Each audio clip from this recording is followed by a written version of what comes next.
തിയേറ്ററിൽ ശ്രദ്ധിക്കപ്പെടാതെ പോയൊരു സിനിമ. എന്നാൽ ഇപ്പോൾ സോഷ്യൽ മീഡിയയിലും സിനിമാ ഗ്രൂപ്പുകളിലും ഏറ്റവും കൂടുതൽ ചർച്ചയാകുന്ന മലയാള സിനിമകളിൽ ഒന്നാണ് ദൃഢം.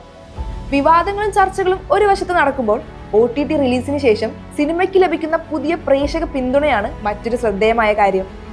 മാർട്ടിൻ ജോസഫ് സംവിധാനം ചെയ്ത ഈ ചിത്രം ഒരു ക്രൈം ഇൻവെസ്റ്റിഗേഷൻ ത്രില്ലറാണ്.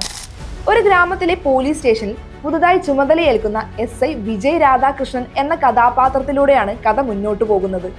തുടർച്ചയായി നടക്കുന്ന കൊലപാതകങ്ങളും ഒരു ബാങ്ക് കവർച്ചയും ചേർന്ന് ഒരു സങ്കീർണമായ അന്വേഷണത്തിലേക്ക് സിനിമ പ്രേക്ഷകരെ കൊണ്ടെത്തിക്കുന്നു. സിനിമയുടെ ഏറ്റവും വലിയ ഹൈലൈറ്റ് കേന്ദ്ര കഥാപാത്രത്തെ അവതരിപ്പിച്ച ഷെയ്ൻ നിഗം തന്നെയാണ്. പുതിയൊരു പോലീസ് ഓഫീസറുടെ ആത്മവിശ്വാസവും സമ്മർദ്ദവും ആശയക്കുഴപ്പവും വളരെ വിശ്വസനീയമായി അവതരിപ്പിക്കാൻ ഷെയ്ൻ നിഗത്തിന് കഴിഞ്ഞിട്ടുണ്ട്.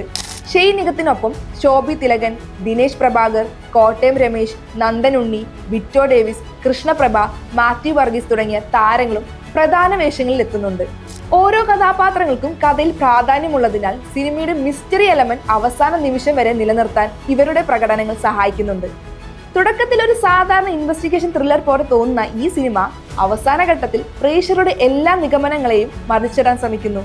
OTT റിലീസിന് ശേഷം ദൃഢത്തിന് പുതിയൊരു പ്രേക്ഷക വൃന്ദത്തെ ലഭിച്ചു. തിയേറ്ററിൽ നഷ്ടമായ ശ്രദ്ധ ഇപ്പോൾ സോഷ്യൽ മീഡിയ ചർച്ചകളിലൂടെ സിനിമയ്ക്ക് ലഭിക്കുകയാണ്. ത്രില്ലർ സിനിമകൾ ഇഷ്ടപ്പെടുന്നവർക്ക് ഇതൊരു മസ്റ്റ് വാച്ച് മൂവി തന്നെയാണ്. ഒരു പക്ഷേ 2026 നിങ്ങൾ മിസ് ചെയ്ത മികച്ച മലയാള ത്രില്ലറുകളിൽ ഒന്നായിരിക്കാം. അപ്പോൾ സിനിമ കണ്ടവർ സിനിമയെക്കുറിച്ച് നിങ്ങളുടെ അഭിപ്രായം ജസ്റ്റ് കോമന്റ് ബിലോ.